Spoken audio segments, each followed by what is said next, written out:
और आपके लिए बहुत ही नया अनुभव है कि अभी अभी सेटल होकर राज्य चलाना है और फिर एक बड़े चुनाव प्रचार में आप लगे हुए हैं।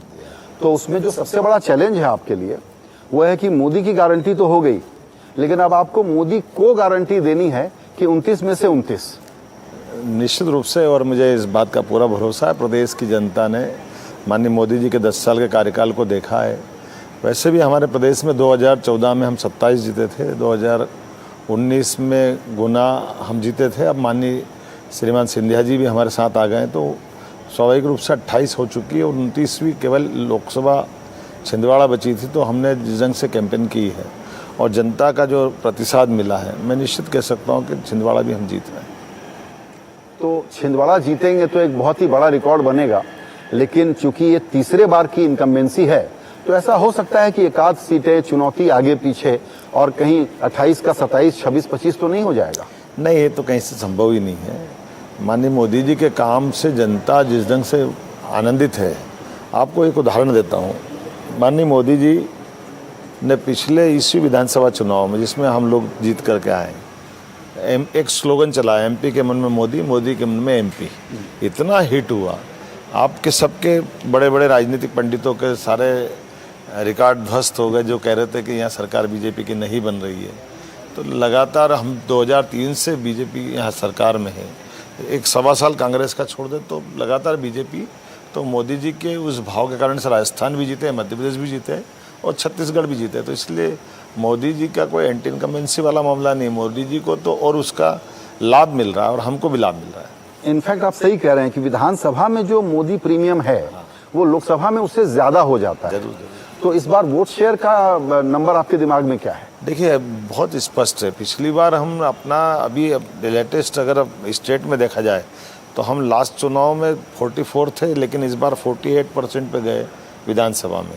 और बिफोर लास्ट ईयर के कंपैरिजन करें तो लास्ट ईयर हम 58% वोट शेयर मोदी जी के नाम पे गए थे। तो निश्चित रूप से आप करने वाला, क्योंकि कांग्रेस और उसकी पोजीशन खराब है। 58% के ऊपर जाना आपको। 100% जाएंगे, क्योंकि जिस ढंग से कांग्रेस लगातार डाउन होती जा रही। पहली बार कांग्रेस ने मैदान छोड़ा, खजुराहो सीट उनने सपा को दे दी, उनको मालूम क्लियर हारने वाले हैं। तो अब ये इससे बड़ा क्या प्रमाण होगा?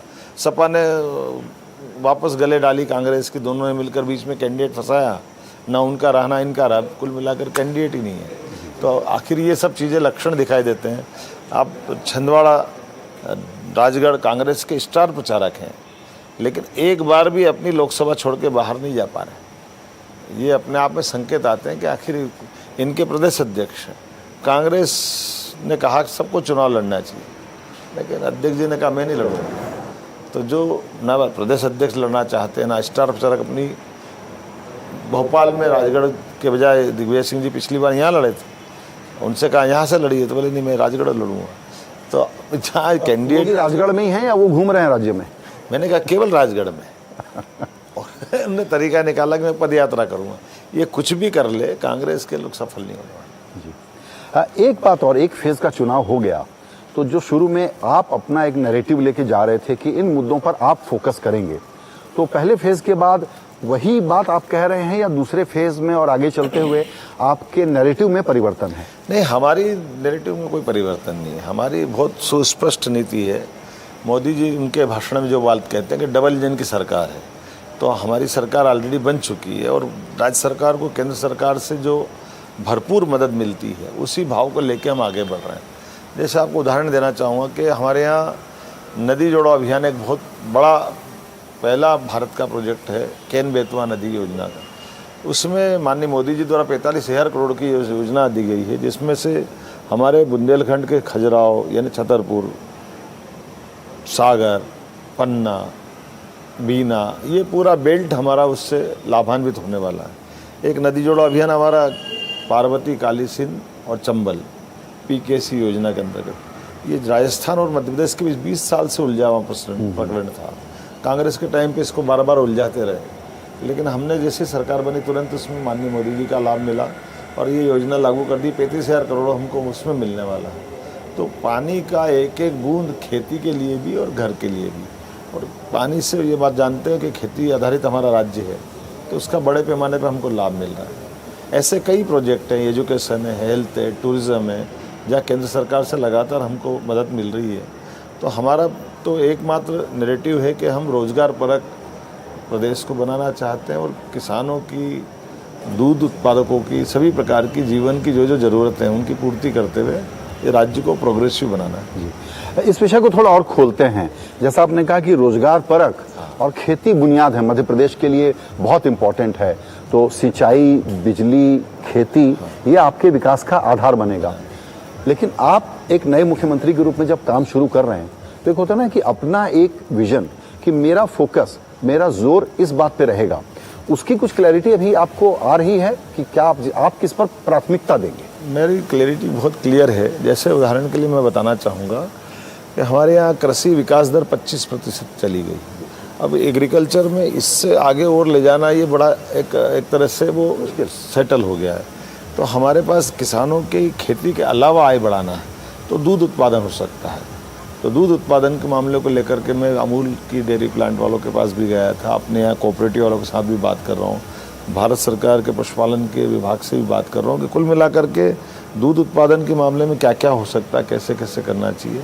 अब 2 सेक्टर, एक कोऑपरेटिव भी और एक प्राइवेट सेक्टर भी आजकल इस समान रूप से आ रहा है। तो दूध उत्पादन को बढ़ावा दे करके दूध में भी गौशालाओं को गाय का दूध खास करके बड़े पैमाने पर देसी गाय का दूध मिलना चाहिए।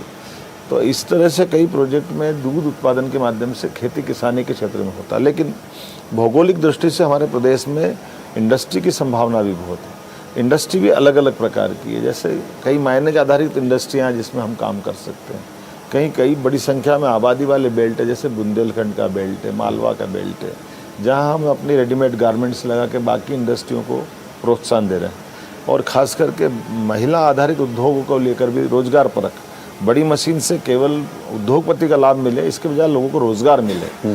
तो सरकार के माध्यम से भी मदद दे करके बड़े पैमाने पर रोजगार आधारित उद्योग प्रारंभ कराना। तो हर जिले का अलग अलग हमने रीजनल कॉन्क्लेव करने का प्लान बनाया, जिसमें एक समिट हम कर चुके हैं और पूरे प्रदेश में हमने मैसेज दिया केवल MOU करने के लिए ये काम नहीं होगी। यहाँ भूमि पूजन, लोकार्पण होना चाहिए समय सीमा के अंदर और फिर उसको लाइव सभी प्रदेश में इन्वॉल्व कर रहे हैं। तो इसका लाभ मिल रहा है। तो ये जो जर्नी है भूमि पूजन से लोकार्पण, उसमें देखिए हमारी जानकारी ये बताती है कि इंडस्ट्री आती है, बात करती है, वो लगाना भी चाहती है, लेकिन कई बार वो पॉलिसी या क्लियरेंस वगैरह का जो एक कंड्यूसिव माहौल जिसको कहते हैं कि परमिशन जल्दी मिलें, मध्य प्रदेश ने काफ़ी काम किया है इसमें, लेकिन तभी थोड़ा गैप है कि उद्यमी वास्तव में आके यहाँ बड़ी इंडस्ट्री लगाने की सोचे। नहीं, हमने लगातार प्रोत्साहन दिया। मैं अपनी अभी आपको जानकारी बताना चाहूँगा कि मेरे आने के बाद में हमने इसमें एक सब कमेटी भी बनाई मंत्रिमंडल स्तर की, जिसमें इनके पर्टिकुलर ज़िले के अंदर कौन कौन से तरीके से उसको बढ़ावा दे सकते हैं, उसी कई इंडस्ट्रियों का निराकरण भी कराया है। तो उसका लाभ भी मिल रहा है। फिर बड़े पैमाने पर जैसे हमारे यहाँ एनर्जी के सेक्टर में solar energy, water, hydro power और इस प्रकार से बहुत गुंजाइश है। तो इसके भी अलग अलग प्रोजेक्ट निकाल रहे हैं। इसी प्रकार से माइनिंग नीलामी में तो हमने अभी पुरस्कार हमने जीता, खदान आधारित उद्योगों को बढ़ावा देने को लेकर के भारत सरकार ने नंबर 1 राज्य का हमको एक पुरस्कार भी दिया है।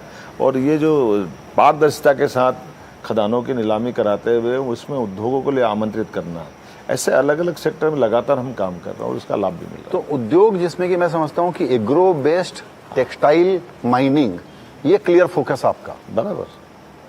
और इसी में रेडीमेड गारमेंट्स भी है, बिल्कुल, कॉटन आधारित उद्योग भी है, फिर इसमें वीविंग वाला सेक्टर है, बड़ा है।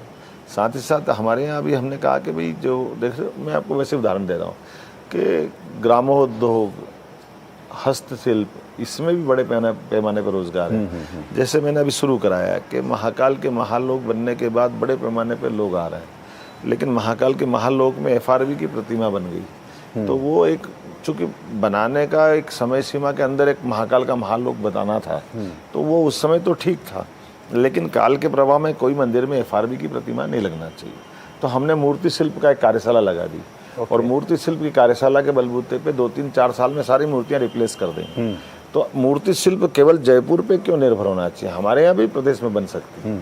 तो उस आधार पे एक नया उद्योग का एक रास्ता खुलता है। उसी प्रकार से आमतौर पर महाकाल के महालोक के बाद से या ओरछा में या चित्रकूट में धार्मिक पर्यटन की बड़ी संभावना, तो धार्मिक पर्यटन के साथ साथ उसमें रोजगार खोजने के लिए भी तो हमने कहा भगवान के वस्त्र बनवाना, उनके ऑर्नामेंट बनाना, या इस प्रकार से और कौन कौन से शिल्प हो सकते हैं उनको जोड़ते हुए इसमें भी रोजगार देखना। तो धार्मिक टूरिज्म तो बहुत बड़ा हो सकता है, और आपको लगता है कि महाकाल जो है वो तो दरअसल बनारस की बराबरी, वो मुकाबला करने का तैयारी आपको करनी चाहिए। आज की स्थिति में आपको जानकर आश्चर्य लगेगा, बनारस से डबल दर्शनार्थी उज्जैन आ रहे हैं।